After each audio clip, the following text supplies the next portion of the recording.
എല്ലാ കുഞ്ഞുങ്ങൾക്കും എന്റെ ഇംഗ്ലീഷ് വീഡിയോ ക്ലാസ്സിലേക്ക് സ്വാഗതം.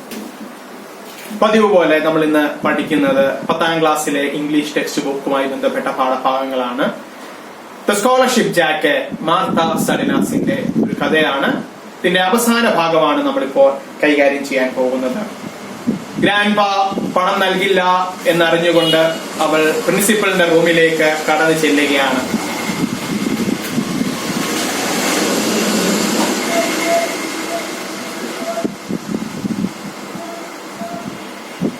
What did your grand father say? ചെന്ന ഉടനെ പ്രിൻസിപ്പൽ എന്നോട് ചോദിച്ചു, നിന്റെ അപ്പൂപ്പൻ എന്ത് പറഞ്ഞു? I SAT very straight in my chair, കസേരയിൽ നിവർന്നിരുന്നു കൊണ്ട്. He said to tell you he won't pay the $15. താങ്കളോട് പറയാൻ പറഞ്ഞു അദ്ദേഹം ആ $15 പേ ചെയ്യുക ഇല്ല എന്ന്. The principal muttered something I couldn't understand under his breath and walked over to the window.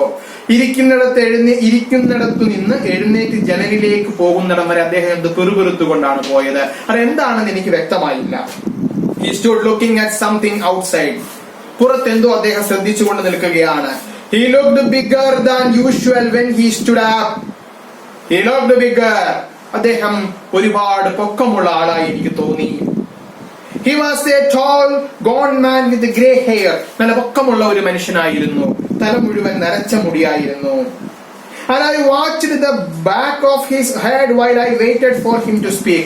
അദ്ദേഹം സംസാരിക്കുവാനായി ഞാൻ കാത്തിരുന്നു. Why? He finally asked. Your grandfather has the money. He owns 200-acre ranch. നിന്റെ അപ്പൂപ്പൻ എന്തുകൊണ്ടാണ് പണം നൽകാതിരുന്നത്? അദ്ദേഹത്തിന് 200 ഏക്കറോളം 200 acre of ranch കൃഷിസ്ഥലമുണ്ടല്ലോ. I looked at him, forcing my eyes to stay dry. കണ്ണിൽ നിന്ന് ഒരു തുള്ളി കണ്ണുനീർ വരാതെ ശ്രമിച്ചുകൊണ്ട് ഞാൻ അദ്ദേഹത്തോട് പറഞ്ഞു, I know sir, but he said if I had to pay for it then it wouldn't be a scholarship jacket. അദ്ദേഹം എന്നോട് പറയാൻ പറഞ്ഞു, പണം നൽകിയാൽ സ്കോളർഷിപ്പ് ജാക്കറ്റ് അല്ല, അത് വെറും ഒരു ജാക്കറ്റ് ആണ്. I stood up to leave. ഞാൻ പോകാൻ എഴുന്നേറ്റു. I guess you will just have to give it to Joan. എനിക്കറിയാം നിങ്ങളത് ജോവാന് കൊടുക്കാൻ പോകുന്നു എന്ന്.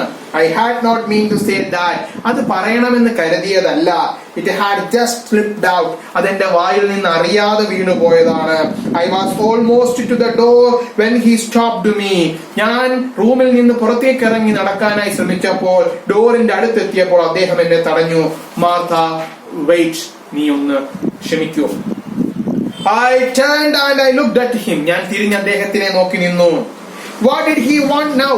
ഇയാൾക്ക് ഇനി എന്താ വേണ്ടത്? എന്റെ സ്കോളർഷിപ്പ് ജാക്കറ്റ് തട്ടിയെടുത്തു. ഇനി എന്താ ഇയാൾക്ക് എന്നോട് സംസാരിക്കാനുള്ളത് എന്നുള്ള ദേഷ്യത്തോടു കൂടി ഞാൻ തിരിഞ്ഞു നിന്നു.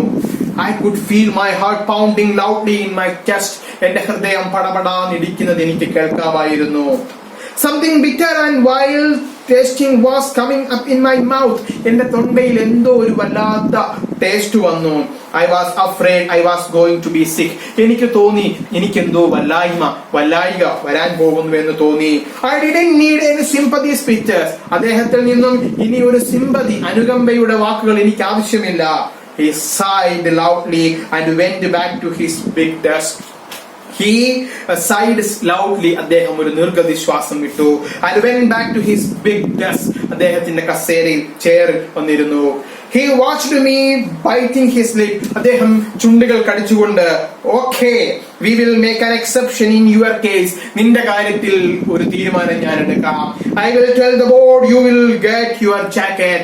ബോർഡിനോട് ഞാൻ സംസാരിക്കും, നിനക്ക് ആ ജാക്കറ്റ് ലഭിക്കും. I could hardly believe my ears. എനിക്കെന്റെ കാതുകളെ വിശ്വസിക്കാൻ കഴിഞ്ഞില്ല. ഹാർഡ്ലി എന്നുള്ളത് നെഗറ്റീവ് വാക്കാണ്. I spoke in a trembling rush. വളരെ ധൃതി വെച്ച് ഞാൻ പറഞ്ഞു, Oh, thank you sir.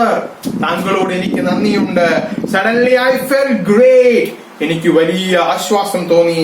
I didn't know about adrenaline in those days, but I knew something was pumping through me.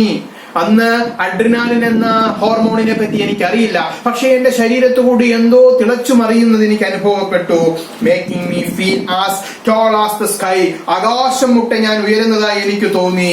I wanted to yell. എനിക്ക് ഉറക്കെ കരയണമെന്ന് തോന്നി. Jump, ചാടണമെന്ന് എനിക്ക് തോന്നി. റൺ ദ സ്മൈൽ, കുറെ ദൂരം ഓടണമെന്ന് എനിക്ക് തോന്നി. ഡു സംതിങ്, എന്തെങ്കിലുമൊക്കെ ചെയ്യണമെന്ന് എനിക്ക് തോന്നി. I ran out so I could cry in the hall where there was no one to see me.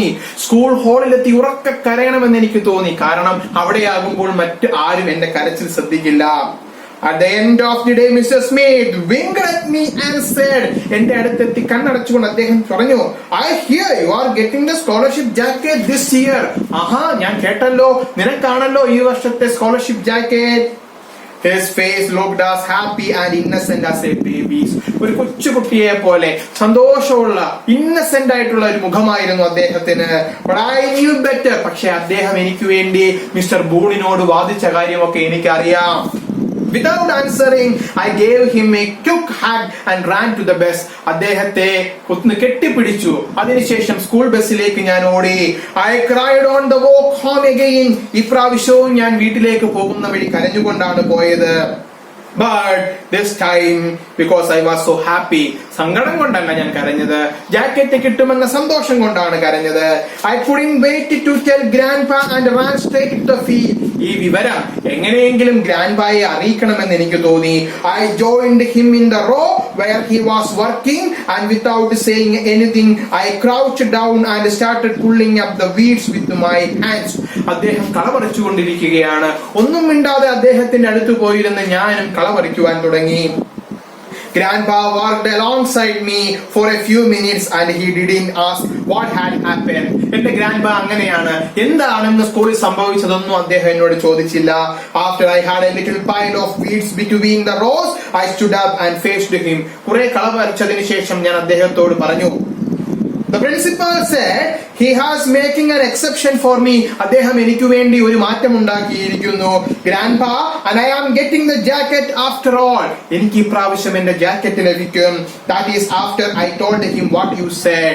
അദ്ദേഹത്തിനോട് അപ്പൂപ്പൻ പറഞ്ഞത് ഞാൻ അതേപോലെ പറഞ്ഞു. അതിനുശേഷമാണ് അദ്ദേഹം ഇത് എനിക്ക് വേണ്ടി അറേഞ്ച് ചെയ്തത്.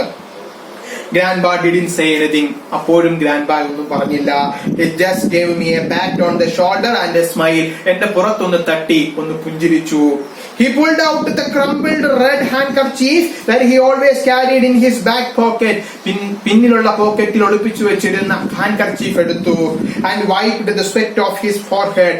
നെറ്റിയിലുണ്ടായിരുന്ന വിയർപ്പ് അദ്ദേഹം തുടച്ചു. Better go see if your grandmother needs any help with supper. അത്താഴത്തിന് അമ്മമ്മയ്ക്ക് വല്ല സഹായവും പോയി ചെയ്തു കൊടുക്കും മോളെ എന്ന് അദ്ദേഹം എന്നോട് പറഞ്ഞു. I gave him a big grin. ഇത്ര വലിയൊരു സംഭവം ഉണ്ടായിട്ടും അപ്പൂപ്പൻ കുലുങ്ങുന്നില്ല. അപ്പൂപ്പൻ എല്ലാം സിമ്പിൾ ആണ്. ഞാൻ അപ്പൂപ്പനെ നോക്കി കുരങ്ങന്മാർ ചിരിക്കുന്ന പോലെ ഒരു ചിരി കൊടുത്തു. He didn't fool me. He didn't fool me. I skipped and ran back to the house whistling some silly tune. ചെറിയ പാട്ടുകളൊക്കെ പാടിക്കൊണ്ട് ഞാൻ വീട്ടിലേക്ക് പോയി. ആ അപ്പൂപ്പൻ നിശബ്ദനായിരുന്നു കൊണ്ട് പറയേണ്ടിടത്ത് പറയിച്ചു. അതുകൊണ്ടാണ് എനിക്ക് ജാക്കറ്റ് കിട്ടിയത്. വളരെ മനോഹരമായ ഒരു ചാപ്റ്ററാണ്. പരീക്ഷയ്ക്ക് മാർത്തയുടെ ക്യാരക്ടർ പരീക്ഷയ്ക്ക് ചോദിക്കാം. നന്നായി പഠിക്കുക, നന്നായി പരീക്ഷയ്ക്ക് എഴുതാൻ തയ്യാറെടുക്കുക. മാർത്തയുടെ ക്യാരക്ടറുമായി ബന്ധപ്പെട്ട നോട്ടുകൾ ഞാൻ നിങ്ങൾക്ക് വാട്സാപ്പിലൂടെ അയച്ചു തരുന്നതായിരിക്കും.